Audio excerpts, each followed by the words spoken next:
Hello everyone, कसे आहेत सगळे? मजेत ना? सो आज मी चालले होते भूषणच्या बड्डेला. सगळे ऑलमोस्ट इथे येऊन ऑलरेडी सेलिब्रेशन वगैरे झालं होतं. मी कॅफे क्रीममध्ये गेले आणि तिथे बघितलं तर काय मस्त की सुंदर असं डेकोरेशन केलं होतं.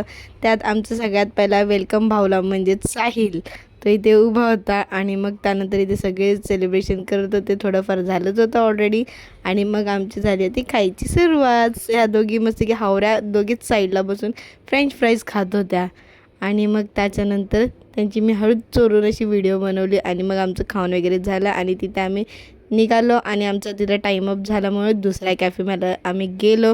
तिथं थोडाफार टाईमपास केला. म्हणजेच आमचं जे की खाण्यासाठी येत होतं ऑर्डर केलेली वस्तू ही बघा आता फायनली आलेली आहे. आमची जी खाण्यासाठी वस्तू म्हणजेच चिकन आणि मोमोज. आणि आता असा होता माझा आजचा दिवस. कसा वाटला तुम्हालाही नक्की कमेंटमध्ये नक्की सांगा. So bye.